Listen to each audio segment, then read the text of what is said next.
कभी आपने सोचा है कि अगर महाराणा प्रताप झुक जाते तो क्या इतिहास वही होता जो आज है?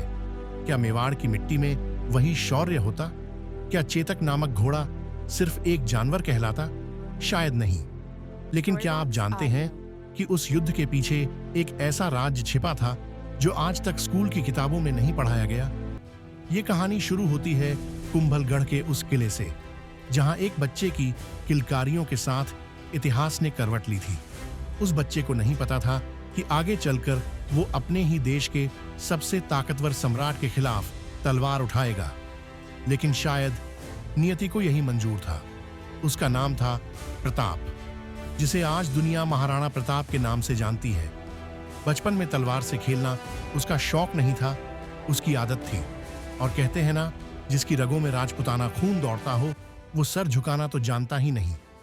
जब अकबर ने एक के बाद एक सारे राजपूत राजाओं को झुका लिया तो एक शख्स बचा था, वो जिसने ना केवल इनकार किया बल्कि कह दिया, मेवाड़ सिर झुकाएगा तो केवल अपने देवताओं के आगे, किसी बादशाह के नहीं।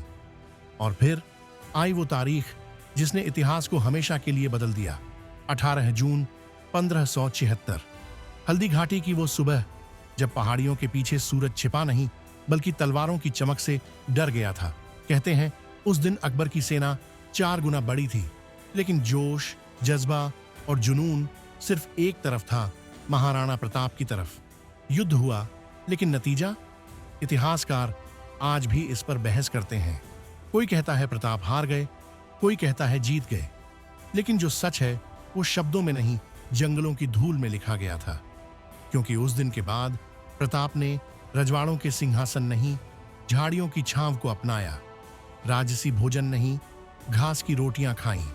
और अब जरा सोचिए, वो महाराणा प्रताप जो कभी सोने की तलवार चलाता था, वो अपनी बेटी को चावल तक नहीं दे पाया। उस दिन उनकी आंखें भले नम थीं, लेकिन उनका इरादा पत्थर से भी कठोर हो गया।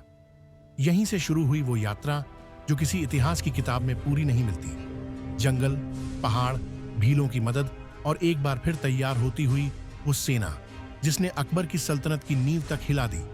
उन्होंने एक एक करके किले वापस लिए। उनके लिए हर किला नहीं, हर इंच जमीन एक मां का आंचल था जिसे वापस लेना था। आपने कभी गौर किया प्रताप ने चित्तौड़ पर दोबारा हमला क्यों नहीं किया? क्या वो डर गए थे? नहीं, वो जानते थे वहां आम लोग रहते हैं और वो नहीं चाहते थे कि एक और निर्दोष का खून बहे। यही था उनका असली कद, जो तलवार से नहीं, सोच से मापा जाता है। और फिर आया वो दिन, 19 जनवरी 1597, जब प्रताप ने आखिरी सांस ली। लेकिन उनके जाने से पहले उन्होंने एक वचन दिया, जब तक इस धरती पर आत्मसम्मान रहेगा, मेरा नाम जिंदा रहेगा। आज भी चेतक की समाधि पर लोग फूल चढ़ाते हैं, राणा प्रताप की मूर्ति के सामने बच्चे सलाम करते हैं। और जब कोई अपने हक के लिए लड़ता है तो ये वही खून बोलता है जो जंगलों में घास की रोटी खाकर भी अकबर से नहीं डरा। तो दोस्तों, अगली बार जब आप किसी कठिनाई से लड़ रहे हों, याद रखिए वो महाराणा प्रताप भी थे जिनके पास कुछ नहीं था सिवाय आत्मसम्मान के, और वही आत्मसम्मान उन्हें अमर बना गया।